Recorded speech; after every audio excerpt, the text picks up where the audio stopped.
ఈ వీడియోలో మనము డెంగ్యూ గురించి డీటెయిల్‌గా తెలుసుకుందాం. అసలు డెంగ్యూ అంటే ఏంటి? డెంగ్యూలో లక్షణాలు ఏ విధంగా ఉంటాయి? ఇది ఏ రకంగా స్ప్రెడ్ అవుతుంది? ఇది రాకుండా ఎటువంటి జాగ్రత్తలు తీసుకోవాలి? అండ్ హోమియోపతిలో దీనికి తగ్గ మెడిసిన్స్ అనేవి ఏ రకంగా ఉన్నాయి? హాయ్! నా పేరు డాక్టర్ వంశీకృష్ణ.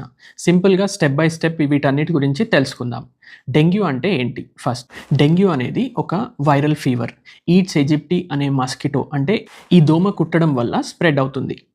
ఈ వైరస్‌కి 4 రకాల స్ట్రెయిన్స్ అనేవి ఉంటాయి. DEN 1, 2, 3 and 4. ఒకసారి ఒకరికి ఈ డెంగ్యూ ఇన్ఫెక్షన్ అనేది వచ్చిన తర్వాత తిరిగి మళ్ళీ ఇంకో స్ట్రెయిన్‌తో గనుక ఇన్ఫెక్షన్ అయితే కంప్లెయింట్స్ చాలా సివియర్‌గా ఉండే అవకాశం అనేది ఉంటుంది. ఇండియాలో జూలై నుండి అక్టోబర్ వరకు రెయినీ సీజన్‌లో ఇది చాలా కామన్. కేసెస్ చాలా వరకు పెరిగే అవకాశాలనేవి ఉంటాయి. అసలు ఈ డెంగ్యూ ఎలా స్ప్రెడ్ అవుతుంది? డెంగ్యూ అనేది ఒక వ్యక్తి నుండి ఇన్ఫెక్టెడ్ పర్సన్ నుండి ఇంకో వ్యక్తికి ఇన్ఫెక్ట్ అనేది అవ్వదు.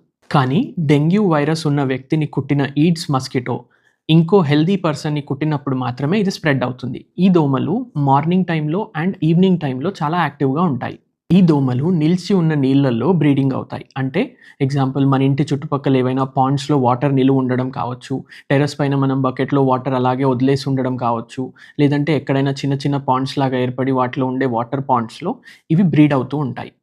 డెంగ్యూ వచ్చిన వాళ్ళల్లో సహజంగా మనకు కనిపించే లక్షణాలేంటి? జ్వరం అనేది చాలా సివియర్‌గా రావడం, 102-105 గ్రేడ్ ఫీవర్ అనేది రావడం, కళ్ళ వెనుక భాగంలో నొప్పి, తలనొప్పి, వామిటింగ్స్, గిడ్డీనెస్ లాంటి సింప్టమ్స్, వీటితో పాటు ప్లేట్లెట్స్ అనేవి చాలా కేసెస్‌లో తగ్గిపోతాయి.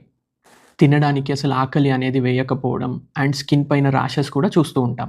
డెంగ్యూ హిమోరేజిక్ ఫీవర్ అంటాం. అంటే డెంగ్యూలోనే ఇది తీవ్రమైన పరిస్థితి. ఈ కండిషన్‌లో ఉన్న పేషెంట్స్‌లో ఎటువంటి లక్షణాలు ఉంటాయి?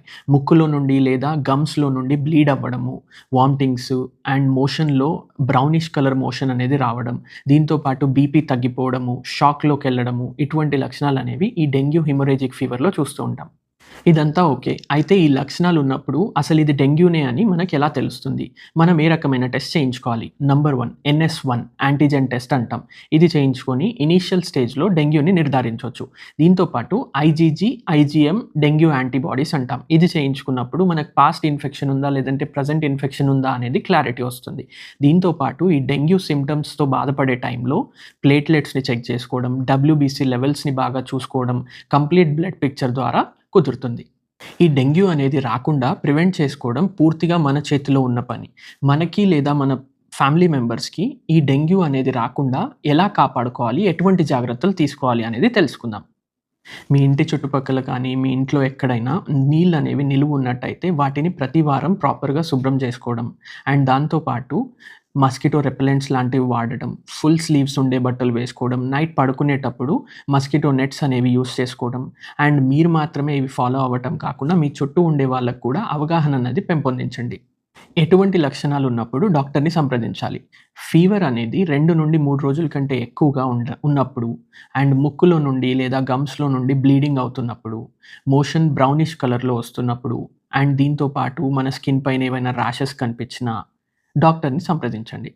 హోమియోపతిలో ఎటువంటి మందులు ఈ డెంగ్యూకి అవైలబుల్ ఉన్నాయి తెలుసుకుందాం.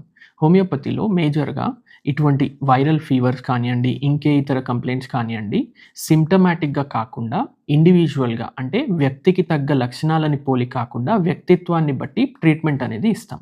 సో, మేజర్‌గా మనం చూసుకున్నట్టయితే యుఫ్టోరియం పర్ఫోరేటమ్, కారికా పపాయ, ఎకోనైట్ ఇటువంటి మందులు పేషెంట్ యొక్క వ్యక్తిత్వాన్ని బట్టి ప్రిస్క్రైబ్ చేస్తూ ఉంటాం.